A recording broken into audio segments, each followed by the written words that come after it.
Welcome to the Inside the Game podcast. I'm joined in the studio today by Giulia Bould, who presents the weekend preview show on a Friday on BBC Radio Merseyside. Well remembered, thank you.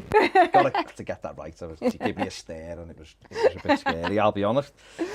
Thanks for coming in. Absolute pleasure. It's really odd being here because, you know, you watch at home and I feel like, I don't watch the soap operas, but I feel a little bit like, you know, if you go on the Corrie tour or something and you go in the Rover's Return, I feel a bit like this is what this is. It's bizarre.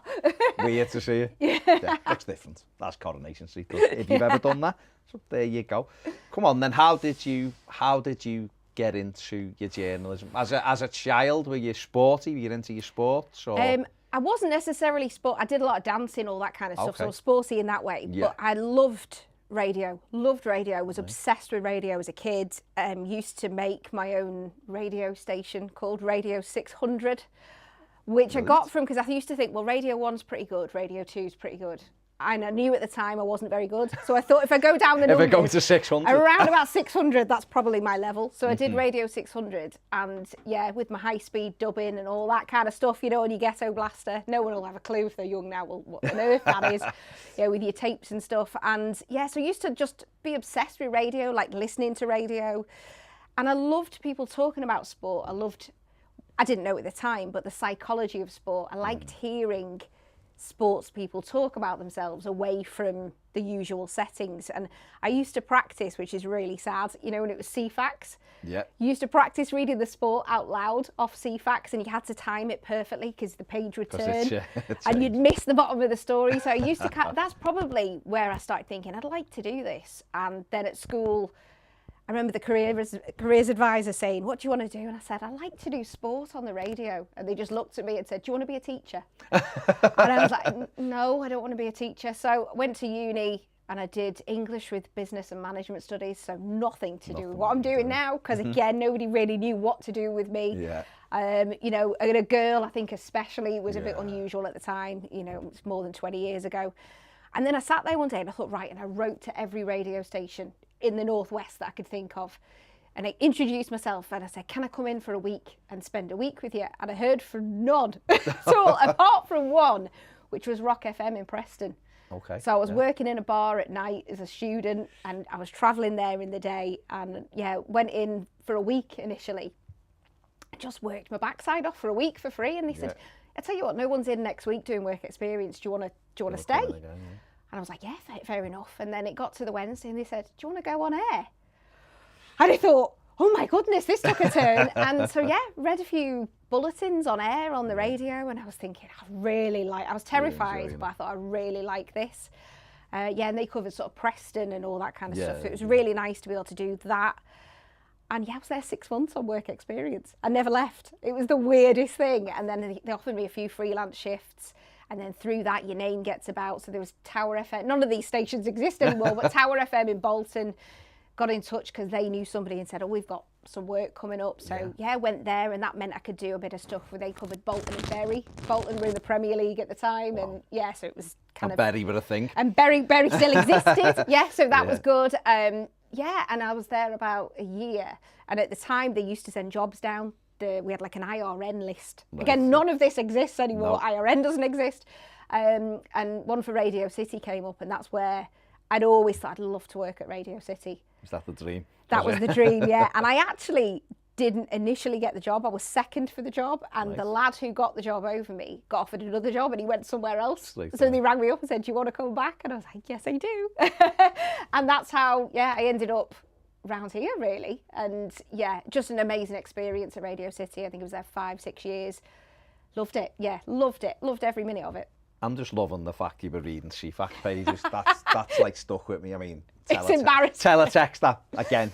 People of a certain age, they'll be like, what are these people talking about? I guess it was like, how would you describe it to someone now? How do you describe that to a 12-year-old? Yeah, it was basically like the internet. I was going to say like a website, but then they don't even look at websites. Everything's YouTube and TikTok and all of that. But it was literally just like a website on the telly, I suppose, with links, wasn't it? Page 401. And yeah, you could book everything from your holiday to get the football scores. To get the scores. and the big thing at the bottom, you know, club call, only like £19 a minute to hear that Everton were interested in 17 world-class strikers. It was all a blag. But yeah, reading the stories on that was that's amazing.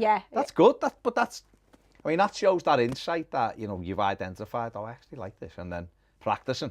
Yeah, it was a good way of practicing, because that is a lot of, especially when I was starting out, and they used to say, if you're a woman, your voice is naturally high, and when the adrenaline kicks in when you're on air, you naturally go higher again. So they used to get us to write on our scripts, because we had paper scripts, slow, because if you slow down, your voice goes lower, and low. So you don't always think about, don't go too high pitched, because people don't like women high pitched, particularly on sport.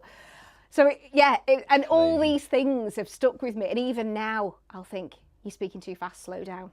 Well, so it was good. It was good grounding, yeah. But it is funny. I think women are probably, I mean, you heard it with commentators, didn't you, when we first started? Jackie Oatley on, you know, Match of the Day and everything. And I felt at the time, I think I'd have just preferred to have put Match of the Day on and hear a female commentator. But I think there was a big hullabaloo the week before, wasn't there? And I think it makes it too much, because it is hard. It is genuinely harder being a woman. It's easier than it was, but it's not easy at all. I was going to say, because obviously you're talking about that there, the journey, and when it started in 20 years or whatever, there really wasn't, you know, there wasn't that many. I think of Gabby, Logan, Rosalind. But what's in it? Gabby Logan. Rosalind was Big Breakfast. Rosalind Big Breakfast. Gabby Logan. She's also good.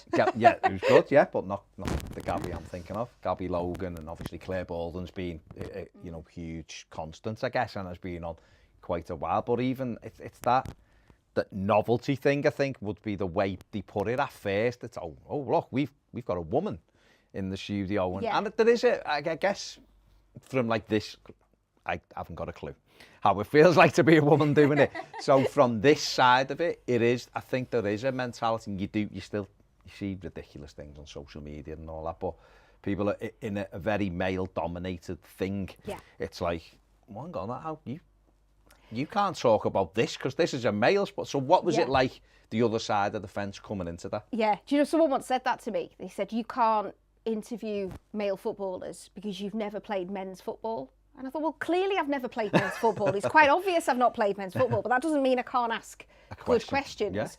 Yeah, I remember actually going to an Everton press conference, and it was one of the first times I'd been to these big press conferences, and they're terrifying. It's so easy for fans to go, that was a stupid question, you know, when you're watching along now on YouTube or whatever. But they are terrifying. And I remember it was at Belfield. So it was before Finch Farm even existed. And they used to drive in, and there was a porter cabin on the left that they'd take the manager in, and it was odd. It was like a portaloo. And they'd do the press conference in there. The most bizarre thing ever. And you would go in, and I remember walking in one day, and even now I quite often go to a press conference, and I'm the only female. But so I think I was 24, 25, walked in the porter cabin, and everybody fell silent. And nobody spoke to me. Nobody said hello. Nobody said a word. And I remember thinking, this is awful, but you can't do anything because you think, I can't appear weak because obviously I'm a girl, and they've all gone silent because nobody knows how to talk to me. And we did the press conference, and I asked my questions, and nobody said bye on the way out or anything. And I got in the car and I cried. Really? Yeah. I cried all the way back to the studio thinking, that was horrible. And Who's the manager? It was David Moyes at the time. Yeah, it was when Moyes was there. Yeah, of course, Belfield, of course, yeah. And I just thought, remember that porter this is weird. But I think, unfortunately, whereas now that, I mean, it doesn't happen now. People do speak to me now. I don't walk in and there's silence. Thank goodness. But I don't know. I don't know if that would be allowed now. I don't know. I don't know if people would make more of an effort. I don't know if it was because it was still really unusual, particularly in radio, local radio terms. There wasn't really any other women going in.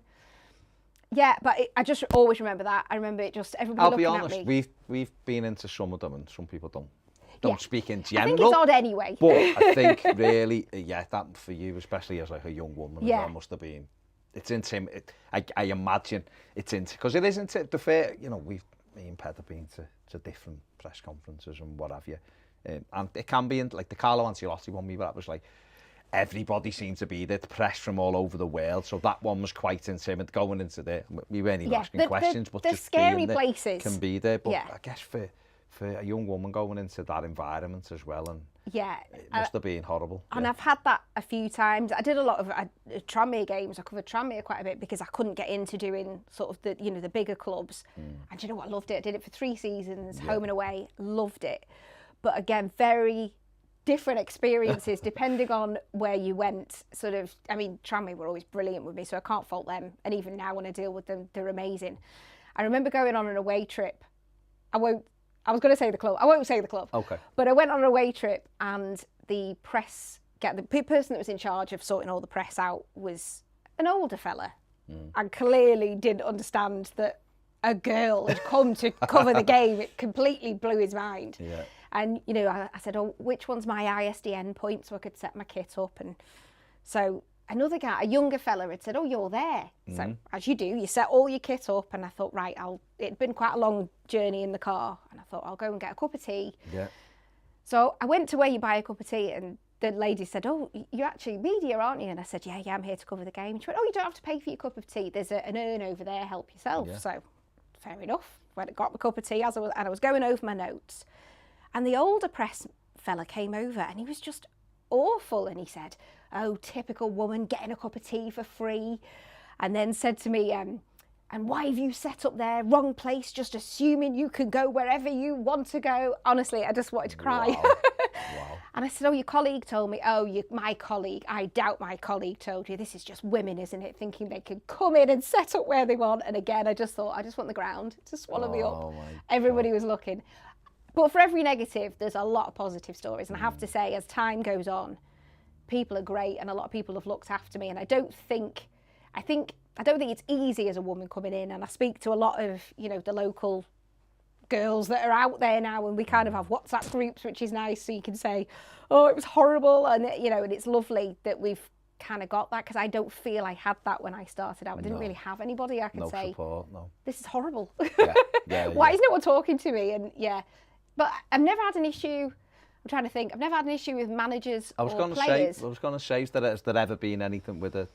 I mean, managers can be pissed off regardless whether you're male or female. They don't like a question. They don't like a question. Exactly. And if they're under pressure, and I'm just thinking of David Moyes. I worked at Everton for 11 years, so I've come across David Moyes in a different role a few times, and some days he was fantastic, and other days you just wanted to get out the room because he looked like he was gonna. But that was with everybody. But everybody was like, and I guess so. I imagine with him, he could be particularly prickly, whether you're male or female. But was it generally? Have you found it generally okay? Generally, I can genuinely say I've never had an issue. I've probably had more of an issue with colleagues. Not necessarily my colleagues I'm working with, but other journalists, I think have been a bit more prickly with me, which seems odd. I've certainly never had an issue with any players. As I say, no issue with any managers. There was one manager I remember said, it was doing a Tranmere game, and they were with the away team, and they used to come after the post-match, that if at Prenton Park, and they used to bring them down the tunnel, and you'd be there. And just in front of everyone again, probably because I stand out, because I was the only female there. And he went, "Oh, nice to have a young lady here." As everybody started, and I think he had actually genuinely meant it as a nice thing, but everybody started sniggering. Yeah. And again, I just thought, this is really uncomfortable. Again, but you feel like a novelty. It's probably been harder. I always feel like I have to be 10 times more prepared. And I was talking to Sue Smith about this, because I think she's brilliant on the telly. Sue Smith, I think she's just she knows all of facts, and she went, "Honestly, I have to prep and prep and prep, because I just feel like if you make a slight mistake or somebody wants to disagree with you, they'll come for you." And that's another reason I've only recently gone on social media. I've only been on social media for the last year, which is weird. I know. Stay off it, Giulia. It's terrible. Yeah. It is. No, it's bad. It's bad anyway. I think just in general, I think social media anyway, it can be fantastic. It's a great tool. Of course it is. It's fantastic. But it allows everybody to have an opinion and say whatever they want. And they wouldn't necessarily say it to your face. No. I always think that. I mean, I've had an odd email. I remember somebody complained, and it was actually a woman, said she didn't like me doing the sport because I speak too clearly. And it annoyed her. Okay. That was one of my favourite ones. I was going to say, yeah. But I always just reply and go, "Thanks for the feedback. Really appreciate what you say." And I always take on board everybody's comments. Hope you enjoy the show. And then 9 times out of 10 you get one back, because I don't think they realise that if they send it to everybody at the station, you're going to see it. You're going to see it, yeah. And they go, oh, actually, I really love the show. It's really nice. I like what you're doing. It's a thing with social media. It's people can say whatever they want. We're like years ago, or if you stay off it, you can do your job almost blissfully, can't you? Go, well, I want to get better every day, and every time I do it, I hope it's better than yesterday, and you get on with it. The minute you start reading social media, you could go and hand out £1 million to everyone, and people call you flash, or you haven't given them enough, or whatever. So there is going to be that 80-20 element regardless, isn't it? But I think for women as well, certainly where football's concerned, people are looking for you to make the mistake so they can jump on you. They like to jump on everyone anyway, especially if you say something about their team. You're done in, you finished, or you and say if it's something not they their don't opinion. agree. And it's like sometimes, even like doing this, it's like, it's just my opinion on that. I'm not the oracle. So if I say something you don't agree, that's fine. It's just how I see it. I imagine it's 10, 15 times worse. Definitely. I mean, I've had to start blocking people, and I don't like to do that. That's and great. it's really rare that I do block someone. It's a tremendous button to block. But there was just one guy that just decided he just didn't like me because I was a woman on the sport, and just anything.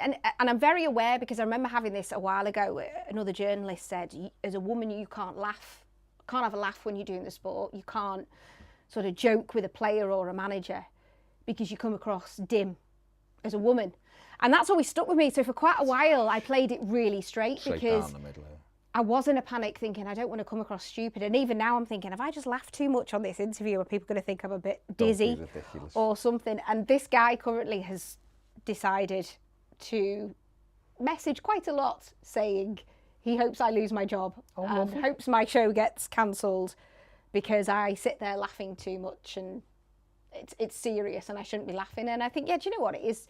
Football's serious, but also we can't take it massively serious all the time because, otherwise it'd be really depressing. And the world's depressing enough. Exactly, right now. I was going to say. There's too many depressing things going on. On the floor. There is. Yeah, I mean, like you said, to do the 80-20. As long as 80% of it's positive, ignore the other 20%. Yeah. You can't please. It's weird. It's a weird world. Yeah. Well, it is, isn't it? I mean, I when I think of things like that, of like how prepared Alex Scott, who I think is tremendous and as often puts the men to shame with the knowledge, or certain. And if people go, not a knowledge, well, it's a prep then. Whatever it is, she's very good at it, whether it's a knowledge or whether it's a prep. And she's played the game as well. Claire Balding, fantastic. And she openly says, I go home and I prep. And if you look, she's always got a file in front of her, and it's all a prep. And that's why, and you're not there to necessarily be an expert. If I'm interviewing Frank Lampard, he's the expert.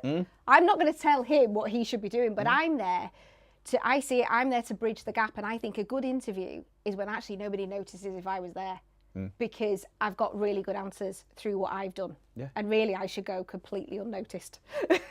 Well, we've had Alistair McGowan in to do a different show, who has got a bit of a reputation on, for asking difficult questions, I guess.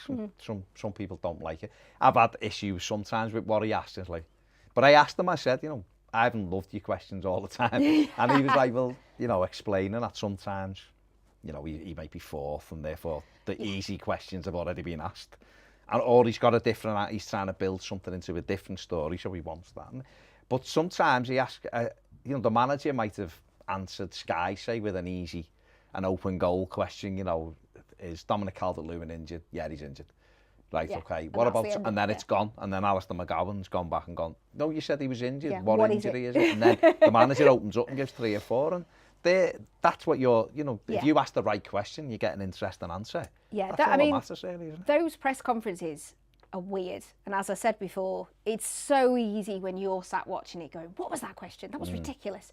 But if you are like Alistair, or sometimes I'm behind him sometimes if I go, got to think, and you think, all the prep you do, and you can have like an A4 sheet of loads of notes, loads of questions, and you think, right, well, Sky, they obviously pay the most money, so they go first, and then Premier League Productions go next, and then it might be 5 Live, and you think, right, well, I'm fourth. But about 16 questions have gone. And you're working your way down. And you're thinking, I've got nothing. So sometimes you just want to go, you all right, Frank? You think, I've got no questions. And so you have to sometimes ask a question that you probably didn't want to ask, or it's slightly off the wall, or you have to go back and get more details on something, because otherwise, you know, especially now it's live on YouTube, you can't make an idiot of yourself. You can't. And maybe if, I don't know, maybe I'm being unfair, maybe if a male colleague sort of asked a wishy-washy question, no one will really say anything. If I ask a wishy-washy question, it'll be picked up. Because I'm the only female voice. You don't see us, but everyone, it's quite clear I'm not a man. And they give me the microphone, it's quite clear I stand out for a different reason. And I think if you're daydreaming,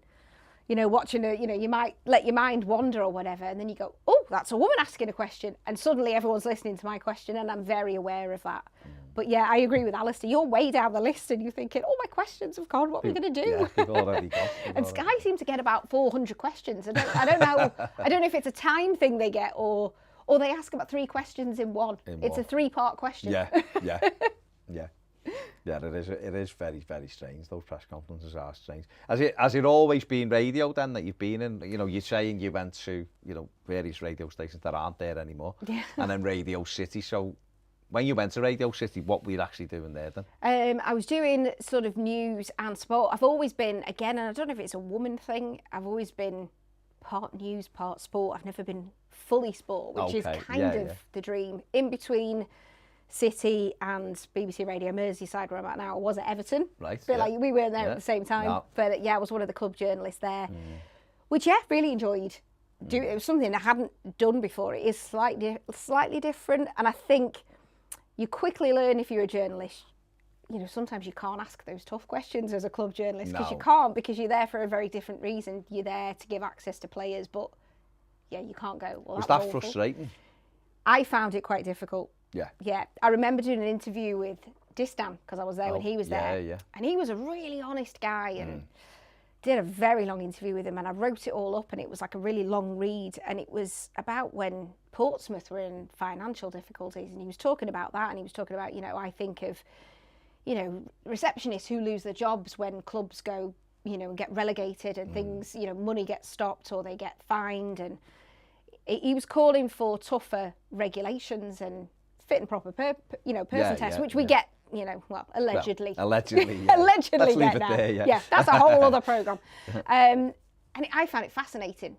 And I wrote it that was kind of the top line, and it was quite critical of authorities, and I had to water it down because it was seen as giving him an opinion. And I was told, you know, it's a great piece, but put it further down. I couldn't top line with it. Yeah. And I do find that quite difficult, I think. And it's a skill in itself being a club journalist, as you know, it is a skill, particularly when you're on a bad run. Yeah. Course, it's all fine, you know, if you're winning. You win, it's great. Well, everyone loves good news. I always say you can put any old tat on the social medias then if you're winning, because everyone's like, this is ace. It's amazing. Yeah, it's a different skill in itself.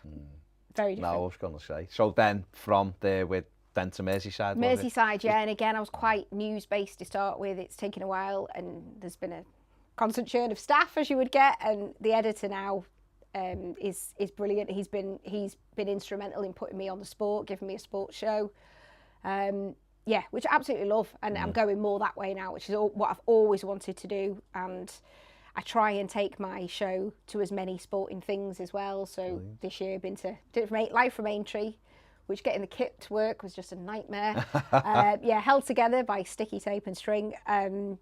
Obviously did an FA Cup final with the other side of the park, and Paris with the other side of the park. But unfortunately, I got tear gassed in that, so that wasn't particularly pleasant experience. No. Wimbledon was a really cool one. Wow. Never been at all, but managed to do the show from Wimbledon. Enjoy it? Yeah, it was. Again, I did it all. Different? So different to the TV? Or it was. It was more sort of on top of each other. Do you know what? I couldn't get over the smell. It smells, that sounds ridiculous, it smells amazing. It smells like the most impressive garden centre, because they've got all the living walls and the flat. And I thought, whoa, it smells lovely. Don't know if it's because you're at football, like if you do a lot of football, it doesn't smell nice. Doesn't smell great, no. But totally different smell, Yeah, in fact, I remember doing it was at Southend years ago when I was covering Tranmere, and you were in like a press box, and it had glass, you were inside. Oh my God, and it stank. Oh. It's the only time I think I've ever been girly, and I got some perfume out and was like, and just sprayed everything because it just stank of mould and all sorts. But yeah, Wimbledon was lovely and very, very different pace Yeah, of course. Not as chaotic, maybe, but yeah, really good experience. Did you have strawberries and cream? Of course. I don't like cream, so I didn't have cream. Oh, okay, but you had But I did have the strawberries and... A little bit of champagne? No. No, okay. Sadly well, not. working, yeah, didn't have the Pims, but the strawberries were the best strawberries I've ever had in my life. Were they? Yeah. Fair play. I mean, that's what you're there for. There's nothing wrong with that. I ate them on air to test them. Oh, okay. Well, you've got to. So it was. Well, that's work. That's proper journalism to me. Is that you're investigating something that is synonymous with I wanted Wimbledon. to check if they were value for money. Okay. And they were. And they were. And apparently they were telling, this is really boring fact, I'm really sorry, but for 10 years the price has been frozen on the strawberries. Really? So they've remained the same price. That's fantastic. It's a pity energy bills and everything else aren't. Everything else had gone up massively. Else has gone. Yeah. Getting into Wimbledon was really expensive, but the strawberries were really cheap. Well, there you go. Again, you can't knock that. Obviously, things are changing. You know, you touched on it before. I'm quite sure what you're operating in now is very different than what you certainly in a porter cabin in Belfield where everyone's gone quiet as you're walking into a country pub and they all turn around. Yeah. That kind of scenario. Have you noticed that? Are you seeing? Well, I'm going to say you're seeing more females around, but you just said quite often at Finch Farm you're still the only woman there, which is a bit strange, surely. Yeah, I think national TV maybe makes it look like there are more women because you mentioned Alex Scott again. I think she's fab, and how she deals with the criticism as well, I think is brilliant. I thought she was brilliant on the Olympics, and people were giving her. And it was essentially her accent, wasn't it? And again, I've had it about I'm a northerner. I don't really care that I'm a northerner. I like being a northerner. I haven't got a problem with that. I don't want to have a southern accent. So I have had that about my accent. I'm just kind of like whatever. Well, it is, Do we love listening to southern accents? Yeah, it depends who it is. Yeah, exactly. Depends who it is, if they're talking sense. So I think when you watch TV now, and I think Sky is very good at always having either 50-50 or women involved. I think maybe at radio level, there's Juliet at 5 Live, again, who I know well, and I think she's great. Yeah. But she can't cover everything because you can't be in 20 places at once. But it's still quite often I'll be the only female at something. I think with the WSL getting bigger, rightly so, that's on the TV much more. I'll be at the Everton game on Saturday because I do the stadium announcing, which I do love. And they have a lot of female commentators on that, pundits, etc. And that's right. I think there's still a long way to go with having it's nowhere near 50-50. It's not even 25-75 when you go to press conferences or radio terms or anything like that. So there's a long way to go. A long way to go. Yeah. Do you feel, and this probably just for the experience and getting a little bit older, on that, even though you don't see them all, is it? Are you just more comfortable because you've been doing it for so long, or is it still just? I think age plays a part because just naturally as you get a bit older, you think, I don't really care. What you used to be worried about, you're just not worried about now, and that's something. I do panic. Sometimes I can't eat before going to a press conference because I do know my questions will be looked at, and I could get grief for it. Yeah, I will get grief for it. Or, some people either think I shouldn't be asking a manager about their, the team's form or whatever because I am a woman. So it is. I'm probably less nervous, but I'm still stressed. I think I've always had a situation as well that as an adult as well, since I was kind of about 20, 21, I'd go to a football game on my own. So that side of it doesn't bother me. Going to things, I went to Wimbledon, day and back on my own. I took all the kit myself, set that up. I'm not bothered, but I can see it is intimidating for some women, whether they're a fan going on their own. And I'm in a Her Game 2 WhatsApp group, which is lovely, and it's a lot of fans and ambassadors and things. And it's got to the point now it's really nice. It's dark. And if you're coming out of Goodison and it's dark and you've parked at Sam... So the group then? It's dark. It's dark. Oh no, it's just a lot of dog pictures. Right, okay. It's a lot of dog pictures. No, if it's dark, Yeah, and you're a woman that's gone on your own, like I don't walk through Stanley Park. No. I go the long way around. But it's nice because women on it have started going, I tell you what, I'm sat such and such a block. If you want to meet me after and anybody wants to walk with me. And maybe that's a provision for women that can get better for fans and for female media because it is dark, and if you've got kit as well. I often think I was talking to a photographer, and she's a female photographer at games. she said, I've got to walk back to my car and I've got all this kit, and it's things that you don't think about. But also, I don't think we want to make a fuss because we don't want to seem different to the men. It's ridiculous. It is ridiculous because you should be able to say, I don't feel very safe going to my car, so can I have some kind of provision for walking back to my car? But at the same time, I think, well, I don't want to be treated any differently, so I'll just shut up and get on with it. So it's a fine line. It is. It's odd, and I think sometimes I've let things go in the past that I wouldn't let go now. But I'm 43. I'm not 23. When I was 23, I just used to go, yes, okay. Experience. I think 70% of the time, probably I still do nod and agree. Even if you There's an odd time I will say, no, that's not acceptable. Yeah. That's not right. Maybe when I'm 53, I'll be the other way and go, I really don't care, that's not on. But I still haven't got that confidence. No, but I guess it's you're building up when you've been in it for so long that you are seeing changes, but it's probably not quick enough. But that's a confidence thing as well, isn't it? Or like you say, just maybe age, just go, I'm not having that, it's not acceptable. It is what it is. Have you, obviously, we're talking about the WSL then, it is getting bigger, and Everton, Walton Hall Park and all that, always get decent crowds and things like that. We obviously seen the Lionesses win the Euros in the summer, which was incredible. England actually winning something, which was, and it took the women to do it, which was brilliant. And I'm seeing Jill Scott in the jungle, who's do you know fantastic. What? If she does not win that jungle, then there is something wrong. She's great, but is that all helping as well, do you think, on that journey? Because obviously Wembley was full. Yes. It was a real buzz about it for days. Does that all help? Yeah, and I think, do you know what? I found myself really emotional, seeing, when the full-time whistle went. I burst into tears at home, and I was like, why have I just started crying? Because I wasn't drinking, so it wasn't the ale. And I was thinking, and do you know what? And I remember thinking, I heard Rachel Brown, she was quite emotional. Alex Scott was emotional. And it felt a lot for women in sport, whether you play football or whatever sport you're in, or you cover it, or just fans. And I think it felt like, do you know what? This might be, everyone's going to be heard now. We're going to be taken seriously, and we've got a part to play in this. I don't think the momentum has continued as fast as everybody would have liked to have seen it. But I think I went into work the next day and I was fired up. I was like, I am not taking anything now. I am going to be included in everything, and I am a woman in sport. And I don't think it's hard to keep that level going, because you can't have, the Lionesses winning a tournament every week. And unfortunately, that's what it's going to take. I think, the WSL, I think the TV rights have made it a lot better. I think, Everton have always been great, and I'm not just saying that because I'm sat here. Everton have always been great. The women have been at Finch Farm for quite some time. Not all teams get that. No.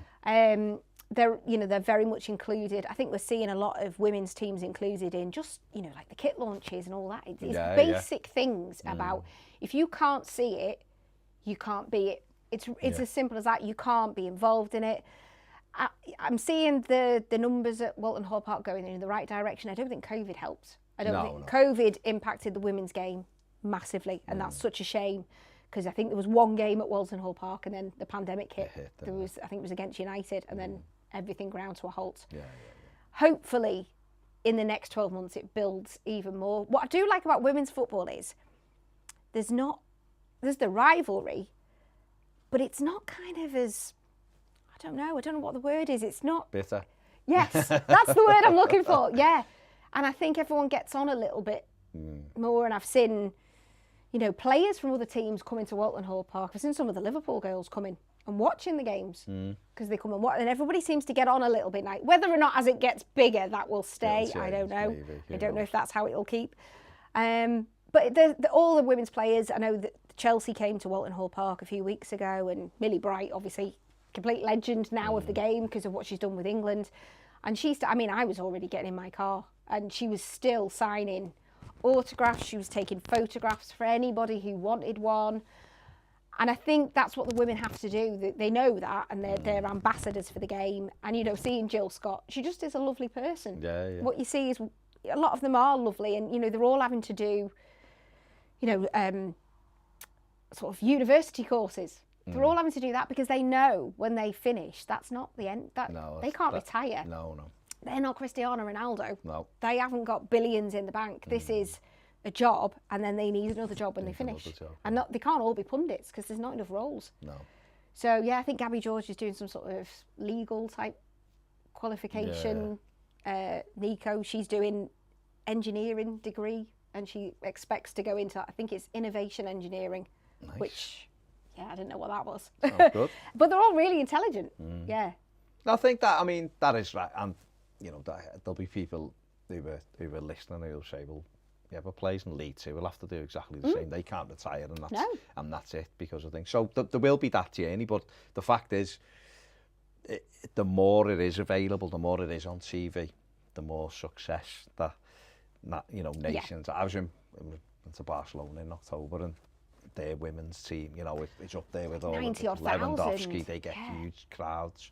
We've seen a Champions League, you know, Man City, Arsenal, these kind of teams. And so it's there. I've been going to America for years, and their women's team is bigger than the men by miles. And I know there's other sports there which dominate that, but that, you know, there is that interest. We saw them at the World Cup, and you know, all of the headlines they've made and things like that. So it does seem like it's going in the right direction. I'm not going to sit here and go, it's going at a great pace, because quite clearly I can never have that opinion other than observe it. I'm not on the other side, like I just said. But I mean, the more listening to, again, going back to Jill Scott, talking about when she was playing football as a kid, you know, playing with the boys, and they're giving parents are giving a stick because she's taking the ball off. But we're seeing lots of girls now, young girls playing football. It was alien when I was a kid. Girls didn't play football. I remember being a kid and you just couldn't play football. You just couldn't. And I'm pretty sure school at one point said you can't play with the boys in the playground. I think, you know, because they were probably, and maybe quite rightly, I don't know, that you might get clattered. So you just couldn't do it. But now, I mean, my son plays football, and the amount of there's actual girls' teams now. So it used to be like you'd get an odd girl in with the boys until a certain age when they were told to stop. But now there's just, you know, from little ones, there's entire squads. And that's brilliant that it's just an option. And it's not saying, you know, like I say to my son, it doesn't matter about going on and being a famous footballer. That's not what having a kickabout's about. It's a life skill. It's about learning how to lose. Because you don't always win in life. And it's about working as a team, and it's about making friends. And I just think health and fitness as well. All those things, getting outside, getting the fresh air. And it's maybe something that was shut to a lot of girls who really wanted to do that for so long. And it was like, well, how about you go and do gymnastics or something, ballet or gymnastics or whatever. It wasn't open to them. And I love that. But you see it with the athletics as well. You know, the girls are brilliant. Katarina Johnson-Thompson, she is an absolute icon. Natasha Jonas in the boxing. You know, these are local women in Merseyside that are doing massive things. Molly McCann, obviously. You know, and stuff like Bianca that. Wharton is another one. You know, they're just smashing all these boundaries, and I just think there has never been a better time to say to young girls, you can do this. Nothing is without your reach, and that's what I like. There's a long way to go. There is a long way to go. And as you rightly say, you know, some League Two footballers can't retire on what they've earned, and I don't think it's even about that, but it's about giving women the chance to say, do you know what, it is different. Women's football is different, and I know some guys go, it's not for me, which is fine. It's completely fine, but you don't need to badmouth it at the same time. No. Simple as that. The Lionesses, the final was absolutely fantastic. The goals were brilliant. It is improving. It is. And people will always have that opinion. People will. I can't watch Premier League football half the time because I'm traumatised watching it. It's stressful. Stressed. But the more it's on and the more it is, and the more people will go, okay, then let's see what's what. And the crowds we're seeing, like we said before, at Walton Hall Park and around other stadiums will hopefully continue. And it's accessible, isn't it? And that's the biggest thing, in seeing young girls being able to go and watch women's football, not just men's football, but being able to go and think, oh, you know what, I quite fancy that when I'm older. And I think that can only be a good thing. And I think another criticism is, oh, well, it's £1 for kids at women's football, so that's why people are going, well, do you know what? Yeah, because it's expensive. It is expensive to go to a Premier League game, and if you haven't got a season ticket, half the time it's nigh on impossible to get even, anyway. You know, so how do you introduce kids to live football? Otherwise, you're going to have a whole generation of kids that think it's either on TV or on FIFA. And, you know, playing on place. Got that and that's it. So how do you get people to go and see live games Well, you make it accessible because everybody, you know, I'm sure I'm the same as you. I'm like permanently, if I need to put the heating on, I'm like, it's been on 44 minutes. It's got to go off now. And that's it. You know, that's how it is. Your water bottle out. You know, well, exactly. Oh God, I have about 3 water bottles on the go at the minute. So, you know, it isn't an easy time for any of us right now. So how can you make football accessible? You can make it cheap and you can get people to take their families. It's the same as the under 21s games or whatever. You get them in and they get to see some good football. They get to see it live and they go home. Otherwise, we're going to have so many kids that have never seen a live game, and that worries me. And it's also the affiliation being there, and especially like from an Everton perspective, or whatever, whichever women's team it is, you go and watch it. Your affiliation with the club and you see it live and they're playing, and kids enjoy that, the thrill of going. And it might take them on into the first team, or they can get the autograph to meet them. The more accessible. So, you know, it is vast, you know, it's massively important. Just to finish then, what for you, because obviously we haven't achieved what you would like, which is, you know, more women bouncing around press conferences, so you're not on your own. But what's your, have you got somewhere where you, like, where would you like to go with your career, and what is like your wish list that you'd like to see? Yeah, I mean, I do think I've, like, going back to the start where I said Radio 600, I kind of always, I don't really back myself, and maybe I should. So when I say, you know, like Radio 600, I always knew it was a bit rubbish, so I'll put the number really low. I maybe need to... I look at that's the other place, that you started there, so you could build up to be... Don't go the other way, you're building up. Yeah, and I don't know, I've always sort of maybe been happy to just be in the mix, and I think it's only the last few years where I've thought, do you know what, no, you've got to say, no, this is what I want. And I mean, 5 years ago, I never thought I would have a sports show. Okay. Maybe 18 months ago, I never thought I'd have a sports show. So, yeah, to have done that, and I kind of gave myself this year, I said, right, you've got to go for it this year. And if it's not happening, maybe sport isn't for you, and you go back into the news. And what I've achieved in that 12 months where I've just gone, do you know what, I'm going out, I'm going hell for leather here, I am going for everything, is great. So, yeah, I would like to do, I'd like to be in the mix, but I'd like to do a lot more press conferences so I'm not stressing. I think I will always stress. I think I will do my millionth press conference and still go in the car like that. Nerves are good though, aren't they? Nerves are good. They keep you sharp. Yeah, I'd like to do, I don't know, TV's never been a thing for me. I just love radio, but then it's a dying art, so maybe I'm going to have to go down the TV route. And I like doing, I'd love to make documentaries, sport documentaries, because I love the psychology, what makes people tick, what makes, and they are a different breed. I don't care what anyone says, they're not like us. They're completely different. And yeah, I like talking to a lot of the sports people about the psychology of them, who they are. You know, we get frustrated and, you know, you can go home and you can mull over games or you can mull over what's happened, but they're very different the way they do it. So yeah, maybe do some sort of series of people to, some sporting icons. I'm trying to think of anyone I've not interviewed that I would like to interview. Do you know what I love? Sue Barker. Love Sue Barker. I think, again, she was a trailblazer. Yeah, she was, of course. And I got to meet some people at Wimbledon, but I didn't get to meet her. But I'd love to, and obviously, you know, she's come to kind of towards the end of her career. I'm sure she's going to go and do something else. I can't imagine now she's stepped back. But yeah, it's kind of, I love talking to trailblazers. Well, of course, she took, you know, Question of Sport, which was a huge, it was, I know people. And that's a hard job. People might be looking now, and it's gone massively down, let's be honest. It's not what it was. It's not, no. But it was like a staple, wasn't it, on BBC One for years. And she was great on it. She was excellent. She took over for years, and that was obviously a lot of males on it, because of the sport, how it was, and it got more females as it went on. But for her, she would be dead interesting. It feels to me almost like you develop your radio show, you get yourself a YouTube channel where you and build your own podcast. I don't know if anyone would be bothered about me. Yeah, but you've got to. I don't know. Yeah, but you've got to. You're talking about backing yourself, so you know, if you want to set the example so that young women don't go what you went through right at the start, you've got to put yourself out there. You're better swinging and missing than never swinging at all. Yeah, I think that's what it is. I was going to say. Never throwing a punt, maybe not that line. Not that, yeah. You know what I meant. That's kind of not what I want to do. No, throwing, you know, you're having a shot, you're better shooting than trying to score. And failing and working out where it went wrong and coming back stronger. Yeah, definitely. And yeah, I love all that. I love taking the show out places, so a lot more live stuff, but it's, you know, it's getting the chance to go to places. Yeah. It's hard, isn't it, getting in places? But yeah, anything like that. And I think you're right. And I think the last sort of 12 months, I've realised I have got to be more vocal about it. I've got to say things, and I've got to go and, you know, if a girl arrives, a woman, I shouldn't say a girl, arrives at, you know, something I'm at, and I'll always go over and chat and stuff, because I've been there when no one wants to talk to you, and it's not a nice place. You've got to be the example setter. Yeah, exactly. Go and be the trailblazer you're talking about interviewing. So I don't know if I'm that exciting. It's not about that, is it?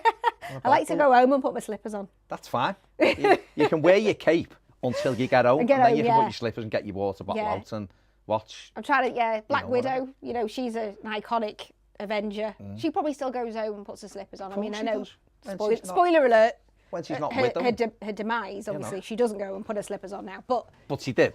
I'm sure she did. I'm sure she was quite happy with that. There you go. There's nothing wrong with that. Trailblazer in the day, slippers and hot water bottle in the night. Yeah, but you're the same, aren't you? Yeah. Or are you at showbiz parties? No. Oh, yeah. No, I'm home watching I'm a Celebrity with my water bottle. I'm quite happy. Do you know, I've never watched it until this series. Really? Yeah. And I'm completely hooked on it. Yeah.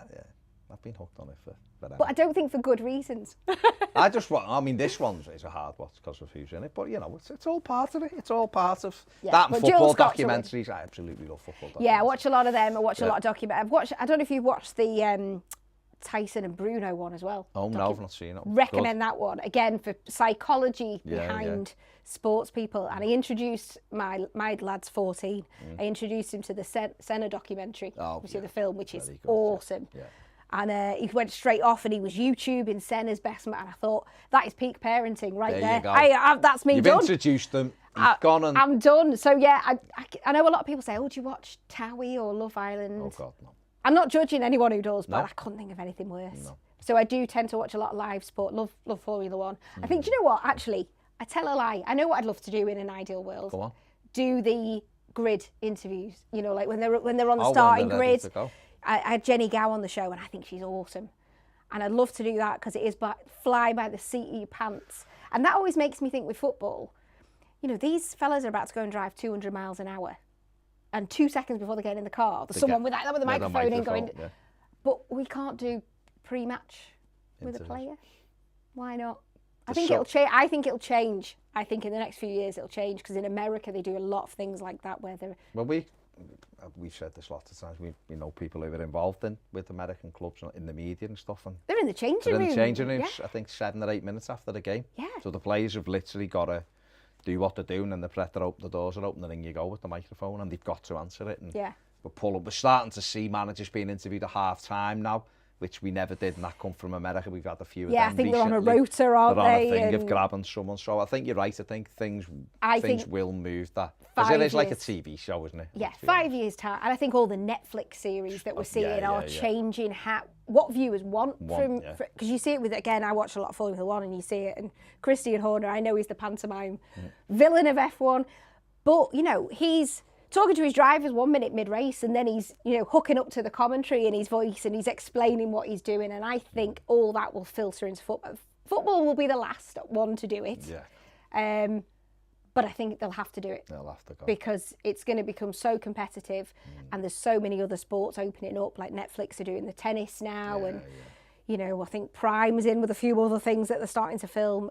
They're going to have to get on board, and they can't keep everything behind closed doors anymore because it's not how people consume football. Say the audience is changing, isn't it? It's not how what people we want has changed. Yeah, and, you know, the next generation coming through, they're used to watching, you know, YouTubers and stuff like that. They've got to change. Got to change, isn't it? It's got to change. So how do you relax finally? How do I relax? Again, I've got a little dog. I do a lot of dog walking. Good. Which is good. Again, steps in. I'm a really boring person. I probably shouldn't say that. I'm a boring person. I watch a lot of sport on TV. So I don't really watch any soap operas or anything like that. Yeah. If I'm going to watch something, I watch something that's complete tat. Okay. So yeah, I like The Crown. Sounds very good. Educational. Very good. Well, I don't think it's educational, is it? Because I don't think any of it's real. Oh, I don't know. I think there's a fact that runs through it, and then there's a lot of fluff around it. Yeah, so I think you do get bits of educational bits in it, but you do obviously also get the fluff. I think as it's got to now on The Crown, I can't believe I'm sat here talking about The Crown. No, this is not where we've now gone. It's all gone. But I think now, because we know what's happening, I think when it was the early series and clearly weren't born when, Yeah, you know, of course, Queen Elizabeth took to the throne or whatever. I lost all sense of reality, and I, by the end of it, thought it wasn't Clairefoy. I was watching a fly on the wall with the Queen. With the Queen, yeah. I was like, and then I kept had to say to myself, no, you're a sensible person. You know this isn't real. I was like, oh, no, it's a fly on the wall documentary with the Queen. Oh, well, to be fair, they have done a good job on that. There you go. Maybe that's your thing. Review some Netflix shows. Yeah, I watch a lot of Star Wars as well, which I think you guys are quite into Star Wars. I'll be on. I think it's more Ped, isn't it? Ped is upset. I'm the original 3. I'm about to put a Christmas tree up at home. Oh, it's amazing. And my Christmas tree decorating film is an Elf. It isn't Home Alone. It's The Empire Strikes Back. Okay, which is the greatest film of all time. Anyway. No, not just Star Wars film. Of all time? Of all time. It's a great film. I will not hear it. Me and you have had a nice time. I'm not going to argue with you. I'm not arguing. You just said you're not confident. I'm scared right now. I'm not arguing. No, I'm confident that The Empire Strikes Back. I love it. It's a tremendous film. And I'm leaving it there. Julia, thank you very much for joining me. There you go. Check out Julia's weekend preview show, which is on a Friday on BBC Merseyside. 6 till 7. There you go. Right there. You've heard it right there. Big thanks for watching. See you later.